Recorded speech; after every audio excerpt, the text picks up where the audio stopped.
Let's go! My name is Lucy Crookston. I am a social media content producer at AXA UK. Denise O'Sullivan. I'm a professional football player for Liverpool Football Club. Niamh Fahey. I'm the technical coordinator at Liverpool Women. Previously, I was a professional footballer for Liverpool Women. Lindsay Goddard. I'm head of strategic growth and development at AXA Health International. I grew up playing tennis. Hurdles and pole vault. Football and Gaelic football. Football, Gaelic football and camogie. Welcome everyone, so excited for this incredible conversation, and a big thank you to AXA and Liverpool for bringing us all together today. There's this direct connection between sport and leadership.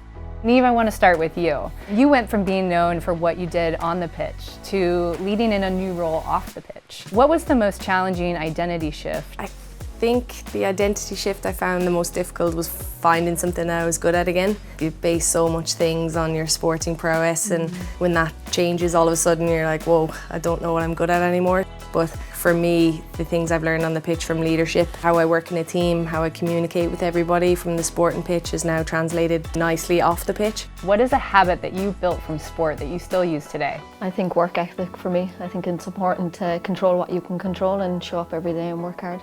Making sure you are celebrating those successes, even the small wins. So if you've noticed that someone has done something really well or is like coping with a really tough project, sort of making sure you're giving them little positive messages. For me, it is ceasing to pursue perfection. There is obviously the desire to continue to improve, and that's important, but I think accepting that things might go wrong along the way is a really important part of growing and learning and being able to take risks and chances and do good things. In elite sports, recovery is planned and prioritized, and it's part of our training. It's something that we do and we plan every week. But when you go to the work setting, sometimes it's something that we feel like we have to earn in order to get. Yeah, I think recovery is honestly more important than training every day. You need that rest, you need mental rest. There's a lot of different forms of recovery. Nutrition, hydration, sleep, all those come into play when you're a professional athlete. Was there a moment in your career where you realized that, actually recovery was important? Probably only the last few years, honestly. I think when you're younger, you don't care, right? Yeah. You're eating whatever you want. You can get through it. You can get through games. You can get through 2 games in a day when you're younger. But now, as you get older, you really need to take care of your body. You know best what your body needs. If it's rest, you might need to rest. If it's fueling, then you need to take in that extra bit of energy. I think there's many times through many seasons where I did underfuel with my old team. I was severely underfueling, and I was the captain and I was doing a speech and I actually got brain fog and just completely blanked out. That's a massive thing. You have to fuel your body. If you don't, you can't focus, you can't concentrate, and it really does affect your performance. It's one of the leading contributors to REDS, or relative energy deficiency syndrome, where you underfuel and you overtrain. Well, we have 3 people around this table, including me, that have had knee surgeries. Me, you, and you, right? Not right here. I would just like to say, there must be one thing, though, right, that we could say really helped us. What is a recovery tool or method that you could take from that time in your life? I think patience is the key I'm really word bad in at there. that. I know. Are you good at patience? Because I'm not. No. I guess, yeah, it's just that journey that rehab took me on. It was not linear in the slightest, and I now sort of take what I learned from that journey into my work life now. It's interesting because business is so fast moving now, when you're under pressure to perform and to move and to keep going, even when you know that you need to step back. And it's having that discipline and ability and strength to sort of say, no, this is important that we do this before we move on.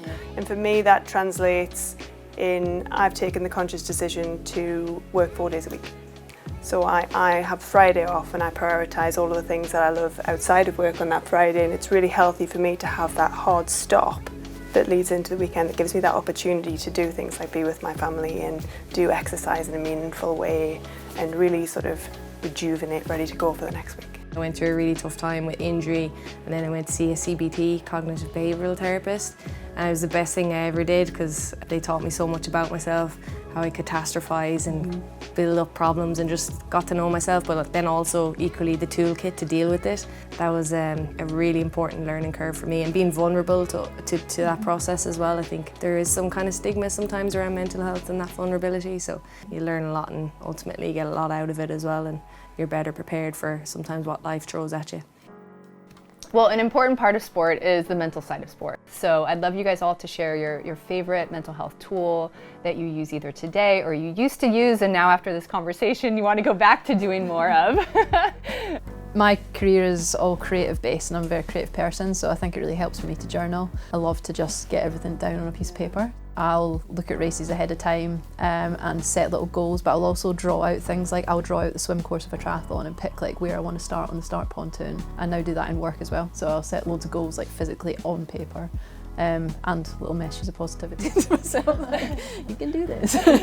In tennis, because there can be so many ups and downs, one of the things that we were taught was at the end of a point, and it was a good point or a bad point, but particularly effective in a bad point, is turn your back on the court. So you're disassociating yourself with what's just happened. It's about creating that space between you and the problem, and then giving yourself an opportunity to really break it down into some really bite-sized chunks, take its power away from it a little bit. I have like a relaxation routine as well before bed when I find it difficult to switch off, and like pressure I feel it affects me at night time. Yeah. So that's like, just phones away. I want to talk about some myths. True or false? You are more likely to get injured when you are on your period. Ooh, I might say true to that. False. My period will get in the way of my performance just by showing up. That could be true. That might unsettle me, but you're going to say false. Yes. Okay, the last one. Painful periods are just something I have to put up with. False. False. You know, obviously discomfort and pain is a concern and it's common, but if it's persistent and severe pain, that is something that you absolutely should address and you can address. Okay, so those are my myths that I want to make sure that we all understand. You sort of passed. There's a lot of misconceptions out there around performing on your period, and you absolutely can perform really well. You can actually win gold medals on your period. How did being in an environment that openly discussed things like periods, fatigue, iron deficiencies, sleep, and pain really impact your ability to perform and also advocate for yourself? I think it was key, really. I think having a changing room of like-minded individual, fellow professional female athletes who just normalise the conversation, remove the stigma about it. If someone was having a heavy period and they were bent over with cramps, you'd be like, oh, I hope you're okay, and like everything, but like also, you know, you got this, kind of like that camaraderie to get through it. It is quite debilitating for a lot of players. I was lucky it wasn't as bad at certain times, but I think having those like-minded people and just normalising it completely removed the fear and the kind of mental burden. I'm quite passionate about this now actually, because I feel like it's something that needs to be talked about more. But yeah, I've spent a lot of time over the years with the help of my coach trying to work out how my body works by tracking things and tracking how my training's gone. We found that towards the end of my luteal phase, right before my period, I really struggled with energy and fatigue. So we've taken steps to pre-plan around that time. We won't put in sessions that are sort of really high intensity or high impact or are going to make me feel like really worse, but just sort of lighten the load, so keep me moving, but make sure that, I don't know, give yourself a bit of slack really, and that it's okay to do that. Individual tools really matter, but it also depends who we have around us and how we build our confidence by the people we see. I would love to start really with Lindsay, and this is really about how you have earned trust in some of the new roles that you've taken on. Can you take us back to when you first became captain? In this particular instance, we'd been on a bad run as a team, and so there was a lot of negativity, and it was figuring out how to break that down and change that narrative. It's about being like passionate and believing in the journey and what's next, and I think once you've got that message, you can really bring people along with you.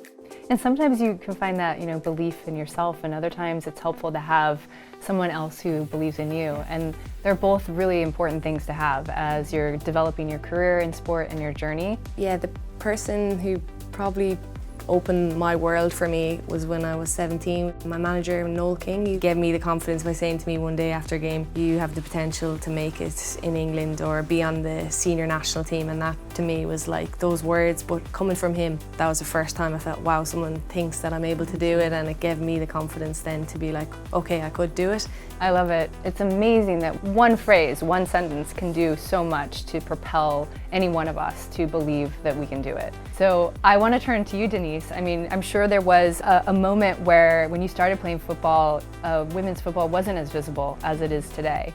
So when you were younger, you know, who did you need to see to believe that you could make it? My first women's game was actually watching Niamh and the national team in Cork. No way. Yeah, and I was really young, 13, 14 at the time, in Turner's Cross.